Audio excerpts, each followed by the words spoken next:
My name is Craig Burnie Burns. I'm a refugee from Hollywood. I'm on the Black Sea. Please join me in this adventure.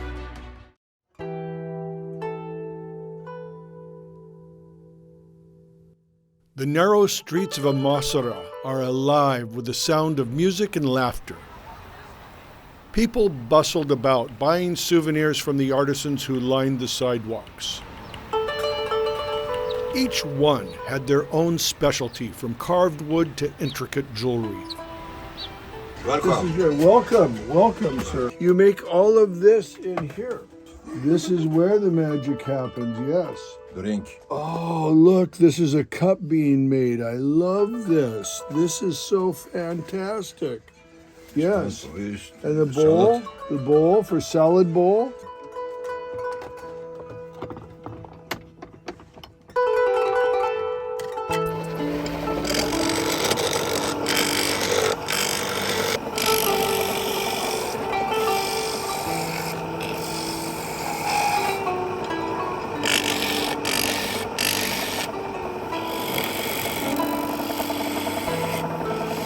It's for honey.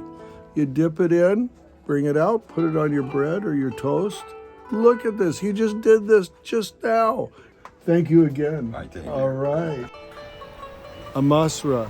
When Mehmet II came and saw this, what's behind me, he said, this is just too beautiful to destroy.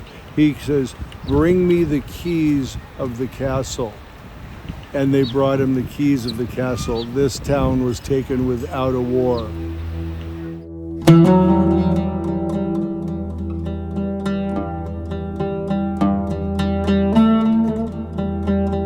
I'm in Safranbolu right now. This beautiful town behind me is a settlement of about 3,000 years old. When you walk the narrow streets of Safranbolu, it's easy to imagine what life was like here centuries ago. This town has been a resting place for thousands of years, a stop along the way for travelers on the Silk Road.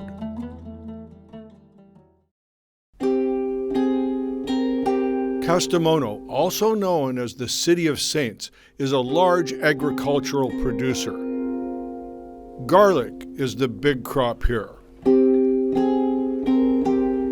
You start to understand the Turkish cultural acceptance of casual political involvement, because Turkey's geographic location has been ruled by every imperial power at one time or another.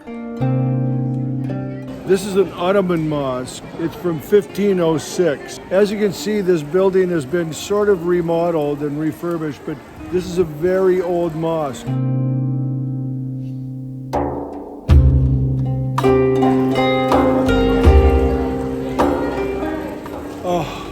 That feels so refreshing. That water is ice cold. It's really, really nice.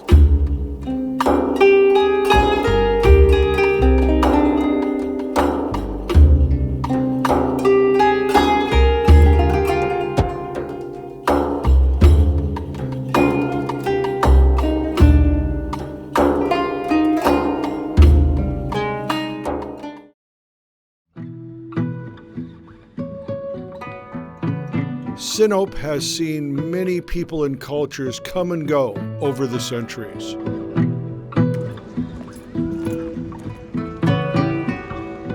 You know, when you see this and you see the enormity of this fleet, from tiny boats to these huge behemoths over here that are out catching tons of fish at a time, you're just moved by the amount of commerce that goes on here.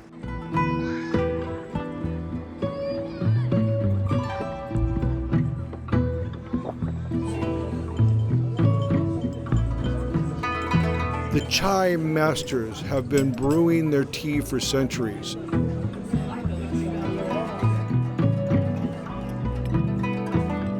The unique flavor of tea fills your soul. The castle walls loom above you, but you feel refreshed and invigorated, ready to take on whatever comes your way.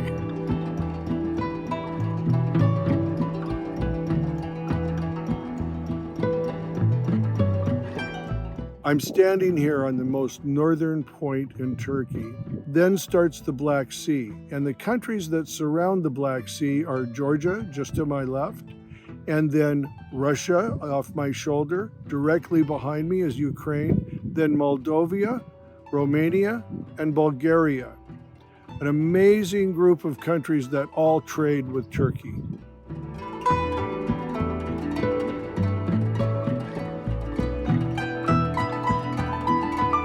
We're here in Boyabat right now, and Boyabat is a very old settlement, more than 6,000 years old.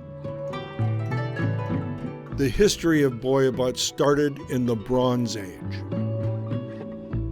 Boyabat was built below an imposing castle that is 2,800 years old.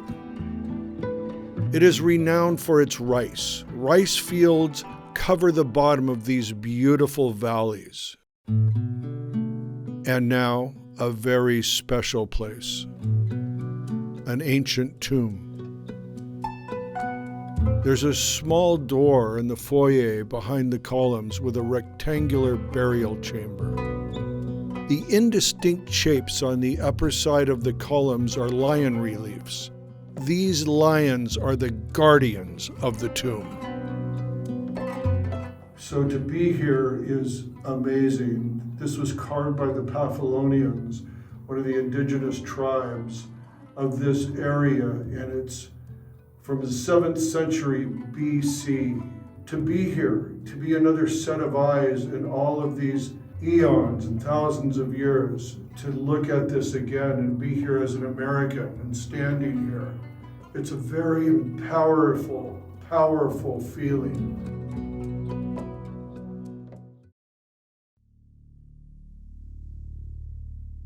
Imagine the pride these workers had in making these beautiful ancient tombs.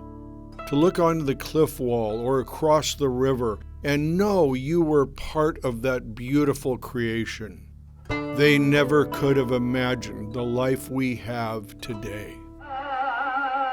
We're outside the Gocelli Mosque right now. They're just called prayers. And this is probably the best example of Anatolian wood construction in Turkey.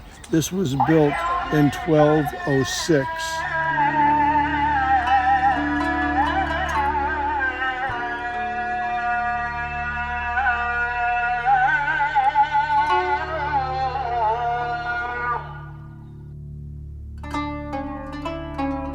The earliest indigenous tribes of the Black Sea were a warrior people who used to be called Kaska in the Hittite language.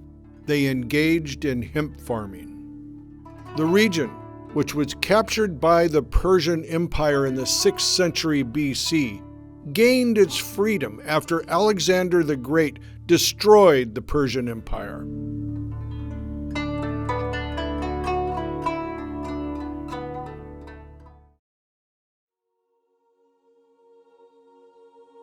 The city has a rich mythological history that involves the Amazon female warriors and Jason and the Argonauts.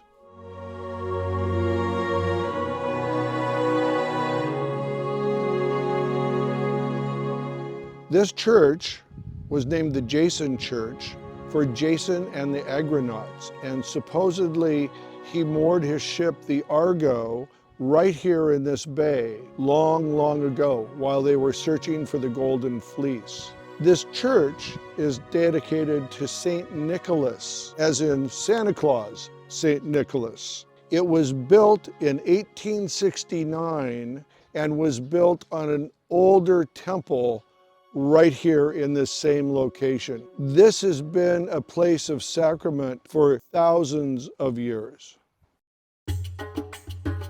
We're heading up the hill. This is a pretty fast gondola here, and we are moving right up and going over the city pretty incredibly. It's a beautiful city. Here we are, we're at the top now, as you can see. There's the beautiful city. This is just the beauty. This is lovely. It's a wonderful place, nice and cool up here too.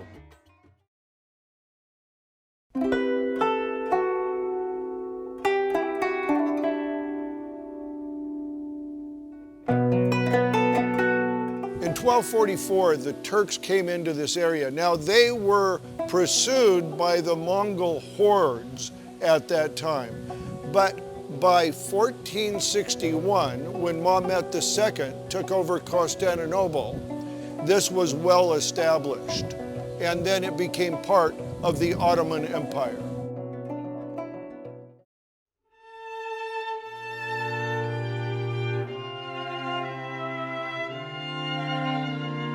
Now I want to tell you about the Soumela Monastery.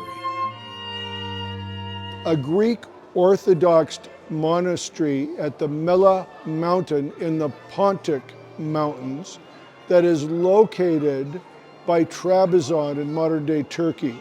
This is from the 3rd century CE, and it has been restored to its current state and repaired quite nicely.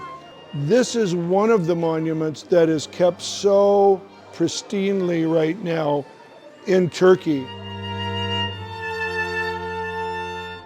The Byzantine structure, which was built as a Greek Orthodox church in 1250, was converted to a mosque in 1584. In 2013, it was reopened again as a mosque. All of the mosque frescoes are considered world treasures. Rize is located between the Pontic Mountains and the Black Sea. It is considered to be the wettest corner of Turkey. The moisture rises from the Black Sea and is caught on the steep mountainsides. It produces just the right climate for tea growing. Rize is just a prime place for recreational activities. This area has tons of zip lines going across the river. It's got a lot of river rafting. And as you can see here, this is some of the best white water that you get in Turkey. So it's an incredible place to do any kind of outdoor sports activity. I hope you'll join us for further explorations of Turkey. We're going to visit everywhere, and we're going to talk to everyone, from large towns to small. Please join us on this journey. These are our last looks.